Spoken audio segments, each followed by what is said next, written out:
سوال: ارسطو کا نظریہ کیتھارسس بیان کریں۔ جواب: کیتھارسس اصلاً یونانی زبان کا لفظ ہے، بعد میں اس کے ترجمے لاطینی اور عربی زبان میں ہوئے۔ ارسطو کہتا ہے کہ علمے کا مقصد یہ ہے کہ وہ کیتھارسس کرے، لیکن اس نے یہ نہیں بتایا کہ کیتھارسس کیا ہے۔ کیتھارسس کے اس وقت تک تقریباً 72 مختلف معنی بنائے گئے ہیں۔ 2-3 نمایاں یا امتیازی قسم کے مفہوم کا ذکر کرتے ہیں۔ 1. پہلی بات کہ ارسطو حکیم تھا، وہ انسان کے اعضاء اور بیماریوں سے بھی بحث کرتا تھا۔ اس حوالے سے کیتھارسس کے طبی معنی بھی مراد لیے گئے ہیں۔ بعض کا کہنا یہ ہے کہ ارسطو کیتھارسس کو جلاب کی طرح سمجھتا ہے۔ جس طرح جلاب استعمال کرنے سے جسم سے فاسد مادے نکل جاتے ہیں، کیتھارسس سے بھی ذہن سے ناپاک مادے نکل جاتے ہیں، تو انسان پرسکون ہو جاتا ہے اور اخلاقی طور پر قابل قبول ہو جاتا ہے۔ گویا کیتھارسس یہی عمل کرتا ہے۔ نمبر 2. بعض کے نزدیک ارسطو نے اسے مذہبی معنیوں میں استعمال کیا ہے۔ اردو میں تزکیہ باطن کہیں گے۔ انسان اپنے باطن کا محاکمہ کرتا ہے، اپنے آپ کو اعلیٰ اور عرفہ بلندیوں تک پہنچانے کی کوشش کرتا ہے۔ اس طرح انسان گناہوں سے پاک ہو جاتا ہے، اور ہمارے صوفیہ علماء عام طور پر تزکیہ باطن کرتے ہیں، جو ان کے اذہان کو پاک کرتا ہے۔ نمبر 3. تیسرا امتیازی مفہوم یہ ہے کہ المیہ دراصل تطہیر کرتا ہے۔ ارسطو نے یہاں المیہ میں کیتھارسس کے عمل کو اخلاقی معنوں میں استعمال کیا ہے۔ انسان میں جس قسم کی منفی سوچیں ہوتی ہیں، تعصب اور بغض رکھتے ہیں، اس طرح دوسرے کم درجے کے جذبات جن کی خواہش ہم کرتے ہیں، المیہ ان سے پاک کرتا ہے۔ یہی 3 امتیازی مفہوم بنائے گئے ہیں۔ المیہ دراصل کیتھارسس پیدا کرنے کا عمل ہے۔ کوئی بھی المیہ جس قدر کیتھارسس پیدا کرے گا، وہ اس قدر مؤثر ہوگا۔ جتنا کم کیتھارسس پیدا کرے گا، اس قدر کم درجے کا المیہ ہوگا۔ عمل کو کیتھارسس کا نام ہے۔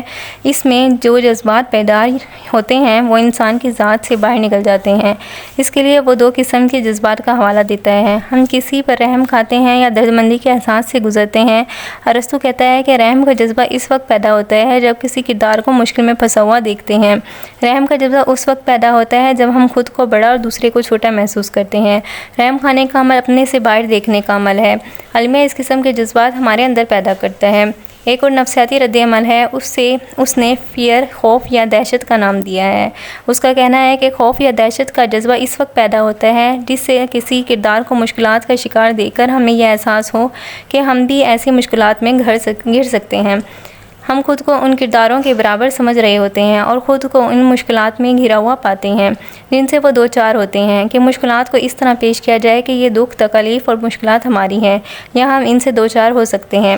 المیہ اس طرح کے جذبات بھی ہمارے اندر پیدا کرتا ہے۔ اگر کسی اعلیٰ عہدیدار کو سزا دی جائے تو ہم میں رحم کا جذبہ پیدا ہوتا ہے، کیونکہ ہمیں امید ہے کہ ہم نے اس سطح پر نہیں جانا، لیکن اگر کوئی ہماری برادری میں سے کسی کو سزا دی جائے تو ہمارے اندر دہشت کے جذبات پیدا ہوتے ہیں۔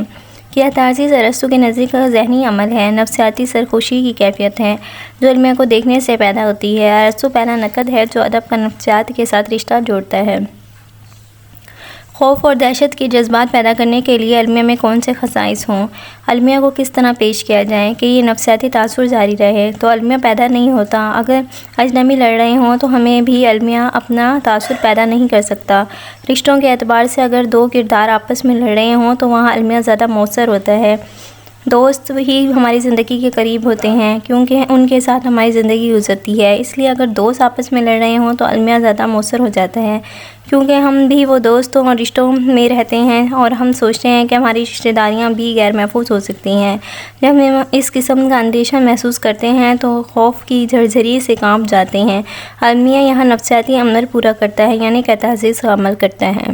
جب رستم اپنے بیٹے سہراب کو قتل کرتا ہے یا المیہ زیادہ مؤثر ہوتا ہے۔ قرطبہ کا قاضی میں زبیر کو اس کا باپ پھانسی پر لٹکا دیتا ہے، اس لیے کہ انصاف کے تقاضے پورے کیے جائیں، تو المیہ پیدا ہوا۔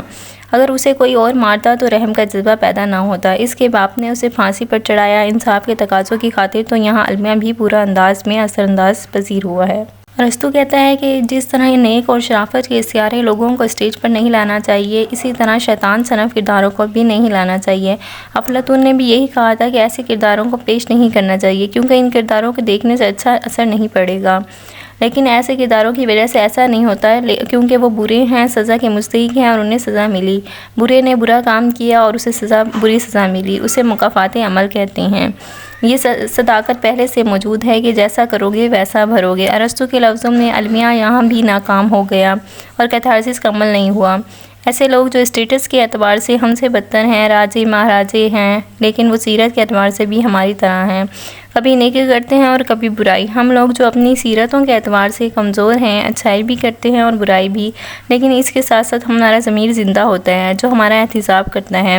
یہ لوگ بھی سیرت کے اعتبار سے ہماری طرح ہوتے ہیں۔ اگر ایسی سیرت کے لوگ دکھائے جائیں تو ہمیں المیہ سے زیادہ اثر لیں گے۔ ارسطو کہتا ہے کہ کردار کو سنگین جرم کرتا ہوا نہ دکھایا جائے، اگر ایسا ہوگا تو اس کے مطابق اسے سزا ملے گی، چونکہ اس کا جرم سنگین ہوگا لہٰذا المیہ اثر نہ چھوڑے گا۔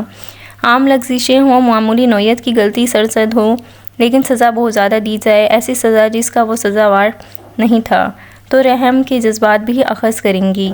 گویا کیتھارسس کا عمل ہوا۔ وہ کردار جس نے غلطی کی ہے شعوری نہیں ہونی چاہیے، بغیر ارادے سے کوئی ایسی غلطی کر گزرے جس کا ہمیں احساس نہ ہو اور بعد میں اس کی کڑی سزا جھیلنی پڑے تو المیہ زیادہ مؤثر ہوتا ہے۔